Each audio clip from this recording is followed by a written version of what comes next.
Hey mateys, welcome to Colin's Corner. I'm your host Colin Gregory, and I'm in downtown Easton, which I like to call the culinary hub because we have so many restaurants in downtown Easton with different cuisines and flavors. And I'm literally in a corner, and it's the newest kid in town called Stoke Fire Pizza. And I'm with General Manager Scott Volker. Hi Scott. Hey Colin, thanks for coming by. So how's the response going? You're the new kid in town now. How's the response going with the people coming and eating? I feel like the town's received us really well so far. We've been open for about 3 weeks, and we've had a lot of familiar faces and a lot of new faces coming in, so I couldn't be more pleased with the turnout so far. Great. And you actually accidentally fell into this. You were like not in the restaurant business, right? Correct. I met the owners about 4 years ago as one of their tenants in a building that they remodeled here downtown. And from that, we started on a small project at the building doing some live-work lofts, and that worked really successful for us. And so then they came to me and said that they had this space that they'd like to turn into a restaurant. So I helped design that and then ended up managing construction, and the relationship worked out really well. So they asked me to stay on and help run the restaurant for a while.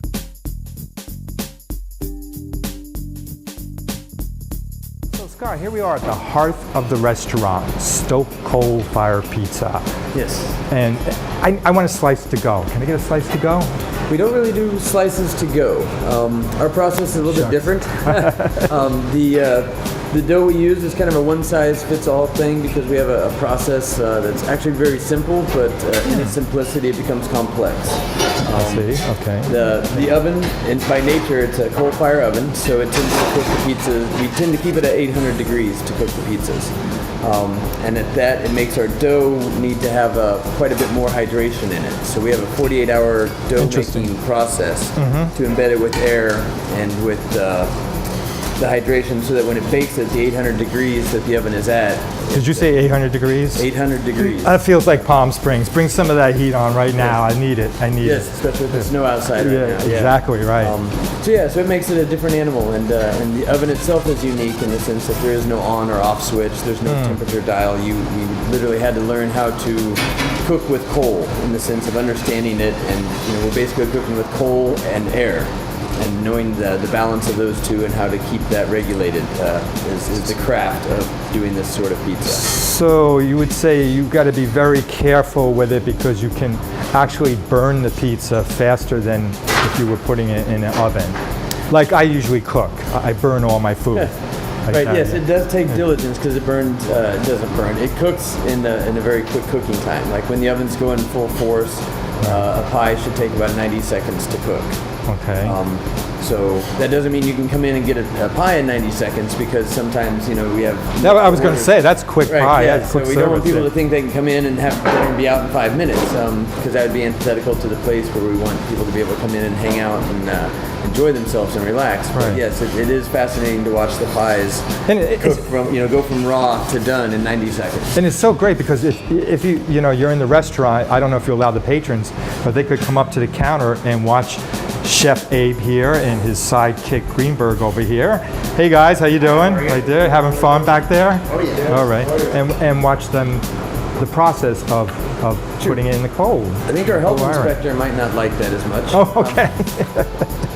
Pardon me on that. They tend to like having barriers between the food being prepared and people watching. But they are on display. When you walk in, that's one of the first things you see is this oven that was, by design, so you get the sense of this craft and the craftsmen on display and doing their craft in front of everyone. And I think it's a real crowd pleaser, and people like seeing the authenticity and seeing it actually. Yeah, live. Yeah, it's great. It's like those Japanese restaurants where they cook in front of you, and all that grease comes in your face while you're eating. Whatever. Never mind. We won't go there.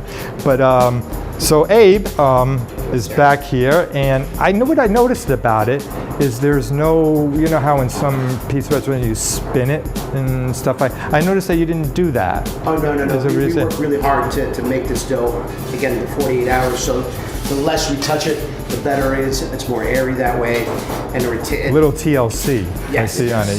Yeah, on it. Yeah. It's more of a stretch than a roll. Because as we put 48 hours into heating air into it, the last thing we want to do is roll all that air back out of it before it hits the oven. So it's more of a stretch to keep all the fermentation that's happened together as it cooks. Yeah. So as the master chef here, Abe, is this your fun part of the job? Yeah, you could say. You like it? Yeah. This is the more zen part of the job. Versus back there when you're yelling and screaming and running around. Right. Exactly. Yeah, we're on show here, so we can't yell and scream too much. Now, have you ever worked in regular pizzerias? No, this is my first Pizza? pizzeria. Yeah. Like that. So it's different. Wow, what a way to break in, and different pizza and different taste. As opposed to the regular oven, it tastes much different and Right, took a little everything like learning, that. but we're getting there. We're getting there. You know what? Can you give me a little assignment here, maybe? And Sure. We have a special dough here, right for you. Oh, okay. There you go. There you go. Oh my God! How cute is this? It's a powdered cookie. It's almost bite size. Well, Scott, think that there it is, right there. Look at this. Now, just one more question, but before we leave the pizza bar here. Thanks, Abe. Can I finish this later? Sure. Okay, great. All right, thank you. One question before we finish it up and everything. The pizza itself. Explain about. I heard a word about fermentation or something. One day, what does that mean? That's like wine. You ferment wine. Well, all dough needs to ferment from, once it's made, that air. Oh my gosh! Oh, here we go. All right. So yeah, so the yeast, like our dough is very simple. The whole idea of everything we do here, and Abe's put together an amazing menu based on this, is let's just do simple well. Which is why the margarita is one of our best sellers, because it doesn't get any more pure than just. We just use crushed tomatoes, mozzarella, basil, and our crust, and that's it. And our crust, our dough is very simple. We only have water, flour, salt, and yeast, and that is it. So it's like a two-step here. When you eat this pizza, you could get kind of toasted at the same time while you're eating it because it's a margarita. I believe that's just the name coming from Naples. I don't think there's any alcohol in it at all. Right. But and this is one of our best sellers because this is the purest. Here, everybody, this is so delicious. Look at this. Isn't it gorgeous? It's a piece of art. So it's so good. It's like when you get those cakes, you don't want to eat it. It's so decorated and stuff. All right, so can we get a slice each? Yeah. Cut a slice. I want to take a bite of it. And oh, Greenberg, yes, no problem like that. Wow. So it's some process. It's a long process. It's funny. It's simple. Intense, but it's quick when it comes out. Sometimes nothing's harder than simple. Like I said, our ingredients are extremely simple. The process is simple. Basically, the best process is leave it alone for 2 days. Don't mess with it. Let it do its thing. Hey, Greenberg, one for my friend here. Okay, on the house. On the house. Thank you, Greenberg. Oh, God. Dig in. Have a bite. Oh yeah, you're watching your. I'm watching my weight. You're watching. Yeah, look at you, man. You could eat the whole pie. Come on now. I've had a few of them. They're amazing.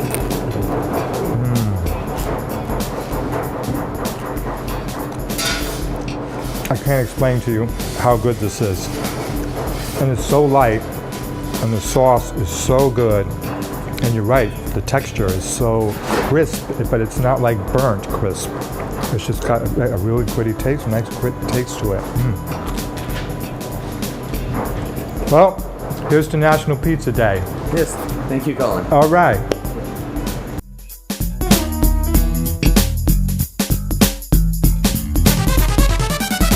We're here with Chef Abe at Stoke Coal Fire Pizza. So Abe, this is where everybody gets stoked, right? You get them you get it started right here, and you get them stoking, right, with your food and everything. Yes, sir. So what do we got here? What are you preparing here? Today we're going to prepare our chicken burrata. It's chicken breast that we saute really quickly. We top it with roasted pepper, tapenade, and a piece of fresh burrata on top. We just squeeze by. Is that one of your favorite spices? Salt and pepper? No. What is your favorite spice, by the way? For me, I think it would be, I don't know, it's a good question. Maybe saffron. Saffron's a good spice. Saffron's good? Yeah. Okay, that's different. Most chefs usually say garlic or rosemary, but saffron, I'll go with that. That's great. Everyone uses rosemary and garlic. Right, so I don't want to get burned there, but that's okay. You don't want to put me in the kitchen, forget it. I'll start a fire right away. Oh, wow. Yeah, that is it. So how long have you been cooking? How long have you been a chef? Professionally, about 20 years. Wow. Yeah, about 20 years. And I heard just recently you won a major award. Congratulations. About 5 years ago. Okay, what's that award? I won Chopped on the Food Network. On the Food Network, great. Good for you, man. That's good. All right. So who, by the way, inspired you to cook? One of my first chefs, his name is Jeremy Marshall. He owns a restaurant in New York called Aqua Grill. Wow. Yeah. Because most people say mom. Well, for the camera, I say mom, but in truth, it's Jeremy Marshall. Hey, mom, you hear that one? Okay, that's great. All right. So if you weren't be doing this, what would you be doing? I have no idea. This is the only thing I know how to do. That's a good. Okay. And of course, if I ask you for a secret recipe, you give it to me or no? Of course. Oh, okay. So we get that. And most importantly, with the secret recipe, a helpful hint, a tip in the kitchen. Wow, this smoke is nice. Oh, the aroma smells good. And then you top it with the burrata. And the burrata just melts right onto the chicken. Okay. And I'm going to have a excuse me, I'm going to go to the oven. All right. Okay.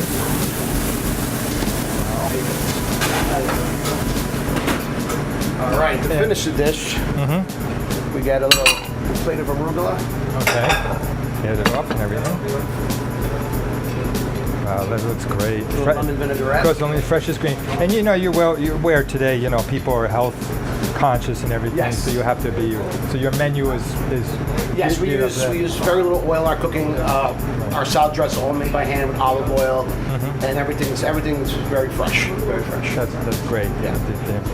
Okay. All right. So a little salt and pepper, and then we got a little basil, just to give it a little more freshness.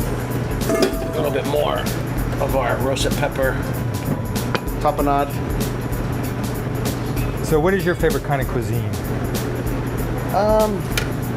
If you had to eat it, you know, comfort food every day. Comfort food. I'd say Spanish food. A lot of stews, a lot of flavor, really intense flavors in Spanish food. Okay. So, and I grew up on it. You know, mom's food. There we go. Okay, mom's food. So the menu here and the cuisine here at Stoke Coal-Fired Pizza basically is eclectic, would you say, in a way, or it's more Italian and I'd say Spanish eclectic flavor? Italian. We take sort of mom's idea and we turn it into a modern version of it. Okay. Yeah. All right. So We use that's a lot good. of basil, a lot of garlic, a lot of cheeses, different kinds of cheese. So it's definitely Italian base with a little more additions to it. That's great. Yeah. Like that. So this is the salad. Right, that's going to go on the bottom of a burrata chicken, which I'm going to grab. Sriracha chip. Wow, and that's fast too. Cooked that really fast. Look at that baby. Ooh. Give it a couple more seconds. Right. Okay. A couple more seconds. All right. Yeah. Of course we got time. I only eat. That's my job. I eat it. Okay. What is that? Well, then definitely have to make sure it's cooked. I mean, you didn't eat it. So, basically, what makes Stoke Coal-Fired Pizza so special? Well, first it's our coal oven that we cook our pizzas. We do some cooking in there as well. We cook our roasted peppers in there. We cook our chicken wings in there. We also, in here, we have a very small menu, so we pay attention to a lot of our dishes. We don't have a very vast array of stuff, so everything's fresh, comes in daily. And again, it's just concentrating on making everything nice and simple, but yet very delicious. Wow. Now you're schooling. Did you go to school? Yes, I went to school in New York. Peter Kump's. Hey, you go to Cooking New School. York. That's where I'm from. Okay. Yeah, me too. Me too. Okay.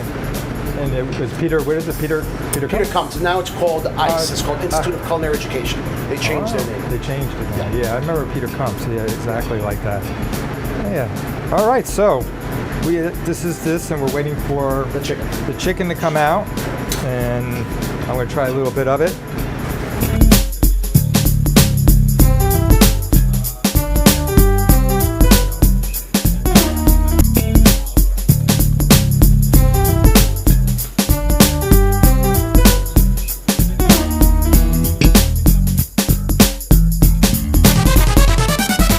My favorite corner of the restaurant, which I call the helm, the bar.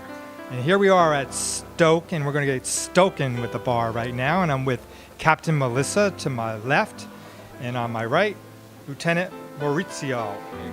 Okay, hey guys, how you doing? So, what do we got here today? We're going to, we got Fat Tuesday. Yeah, here, our beads. We got our beads. Let's rattle and roll. Rock, rattle, and roll with the beads. Okay. All right, so we're going to make a drink for Fat Tuesday. All right, so Lieutenant Maurizio here is going to begin to make the drink, and Captain Melissa will explain about the ingredients to the drink.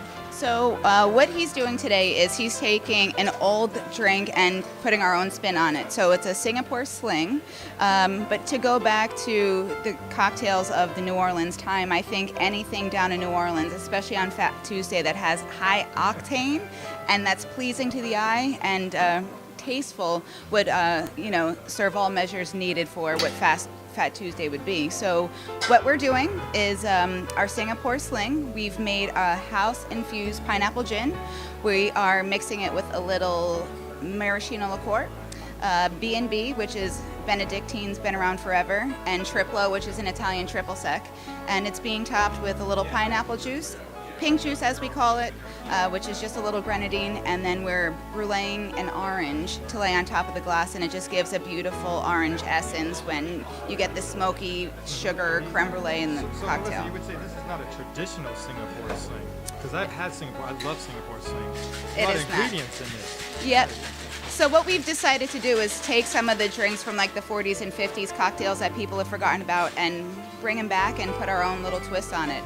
You know, who would think on a Saturday night you'd have like 16, 17 people at the bar ordering Singapore Slings in 2016, where the last time anybody probably ordered it was in Hawaii in 69, you know? Well, I won't tell you where I was. That's for sure. I wasn't here. So what he's doing right now is he's just putting some sugar on the orange, and then he's going to torch it a little. Wait, excuse me, torch it? Oh, do we need a fire extinguisher? Possibly, but he is experienced. Don't be afraid. I got a bow tie on today. So I'm safe. You're safe, yes.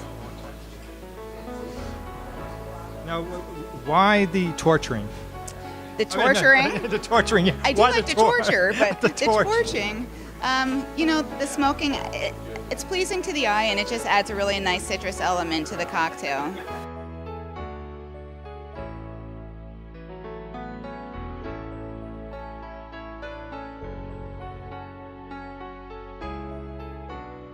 Now, this doesn't affect when you drink it, you're like burn your tongue or anything like that. No, not at all. It actually adds to the taste of it, because when the orange is inlaid in the top of the drink, as he's about to do, you get the citrus.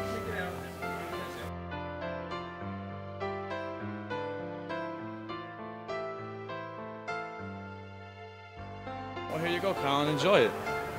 Thank you, Lieutenant You're Maurizio. welcome, sir. Happy Fat Tuesday, Mardi Gras! Woo!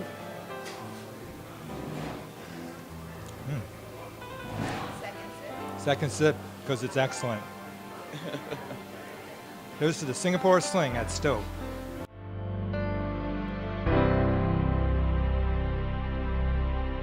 Okay, so we're going to do another.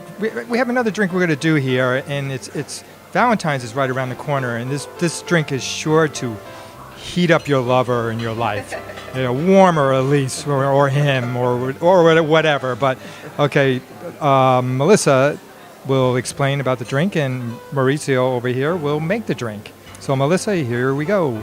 So going back to some old school drinks brought back to the present is a rusty nail. So what we've done differently is we've taken out the Scotch element of the cocktail, and we've replaced it with Jameson and Irish whiskey. So it is still Drambuie, but we also make a honey syrup that goes in the cocktail. But to bring back the smokiness that the Scotch would offer, we actually smoke the glass. So Not stoke it, but smoke it. Stoke the fire to smoke the glass with. Okay. No, so it's just applewood chips that Maurizio is here smoking. We just simply light them on fire and place the glass over. So it entraps all the aroma of the wood and just leaves a wonderful, wonderful nose on the glass when you go to drink the cocktail. And now with the lemon, he is bruleeing the lemon as well. Smell it too. Wow. The citrus just adds such a great component to it, and just that burnt sugar on top, it just adds a lovely, lovely taste to it. Again, bringing forth the pronounced smoke flavor. So as with most brown spirits, you want to stir. You don't want to shake because it breaks down the spirit. And I've heard about that, yeah, so it just completely changes the flavor. So he's going to get a nice chill on that. And this drink is not served on ice. It will be strained and just served over the cocktail because it's one of those drinks you don't want the ice to dilute the flavor of the smoke. Yes, and as the lemon and drink sits, you get more of the smoky flavor in the cocktail. It's quite nice, actually. It's very nice. Okay, this is not going to burn my lips, is it? Not at all. Not at all. Okay. So then this... I'm looking at a Smokey the Bandit here. Wow. Smokey the Bandits. Hey, boo-boo. Let's go fetch a picnic basket. Yeah, fetch a picnic. There you go. Thank you, Maurizio. You're welcome, sir. All right. Enjoy. Hopefully this sparks up your Valentine's Day. Oh, I'm sure it will. It smells so good. It really smells so good. It's that smoke really does the job. I don't even have to drink it. I could just like sniff it, whatever. Wow. It's smooth. Very smooth. Taste how that honey just cuts right into it. Yeah, and complements it's the great. lemon. Wow. You probably don't even want to use a stir. You can just get your nose right in the glass too, if you don't mind the smokiness. But All right. Happy Valentine's Day. And be sure to get smoky now at Stoke.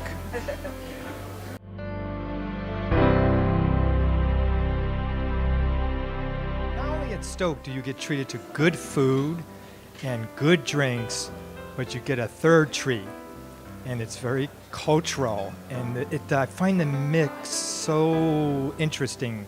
So I got Marion on the left of me and Michelle on the right, and they're going to tell you what that third treat is. So I'll go with Marion first. Hi, Marion. Hi, Colin. So that third treat is culture, art specifically. So Stoke Coal Fire Pizza is working with local artists and Bank Street Gallery to curate their space and bring in atmosphere. And we have started with Michelle Nightfort. It's our first artist for the grand opening. And Michelle can speak a little bit Congratulations, Michelle. thank you. Okay, but you want to start right now? Sure. Actually, this project started, I had a show at Marion's Gallery, and she mentioned wanting to know if I had an additional set of work and made an appointment to come to the studio and pointed out one or two pieces. And I decided that I would just make a full show specifically for the restaurant rather than pulling old work. It's gorgeous, by the way, too. Yes, I work like mad. Yeah. 3 weeks and 12 pieces, all large scale. The work that's in here is not everything. She was able to pick from what she wanted to use to move through the space.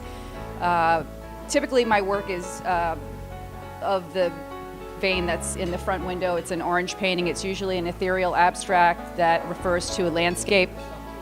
But that was kind of just a jumping off point. This work that's in here is more movement oriented. It's gestural. There's some figurative form in it.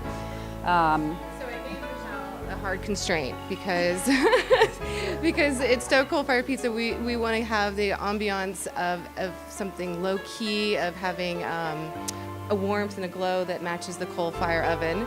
So we have these Edison light bulbs, which create kind of a yellow light. And with an artist, that's a bit of a constraint. And I have to say, Michelle met those constraints wonderfully by adding an iridescence to her work that changes throughout the day with the different types of lighting that happens. And then at evening with the dim light, it's just beautiful how that work shines.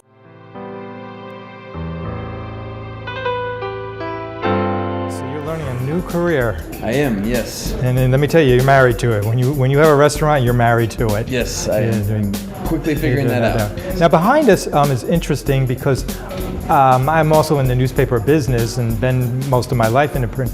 And I guess this is the Easton Express. How old is this and why did you choose to decorate the pillars with newspaper? Actually, some friends of mine across the way at the Brick and Mortar Gallery came to me with the idea. We were working on the interior of the place, trying to add some texture, give it the right feel and everything. And they proposed doing the decoupage of old newspapers from the area from the 50s. And so I thought that was a great idea to kind of keep the history of the place alive in this space. They started working on it. I thought it was just great. And they have a few hidden gems in here. Oh, that's cool. There's So old, yeah. ads from the department stores that used to populate downtown and car dealerships that were in the area. So it just kind of adds that little sort of history to everything. Yeah. So again, I'm going to ask a very important question. What makes Stoke so special from all the other restaurants that are down here in Easton? Because trust me, we got every cuisine that you can think about down true. here. One of the mottos throughout the whole thing was let's just do simple well, and that's been what we try to do. The decor is somewhat simple, just hopefully well thought out, but again, nothing crazy. You got art, you got food, and you got drinks all in one establishment. That's great. Yes, simplicity, right? Right, simplicity. And so I think that, and then I wanted it to feel comfortable and welcoming to everyone, whether you're a family of 4 out for lunch or dinner, or someone around town who wanted to meet up with a colleague to have a meeting or somewhere. I just wanted something a little bit comfortable and welcoming for people to come into and feel like they have a spot to go to outside of their own homes to meet up with the other locals or people from out of the area to come by and experience the beauty of downtown Easton. Now, will you be getting into special events and catering and partying and parties? We've had a few, like the college up the hill has come down for some pizza parties, all right.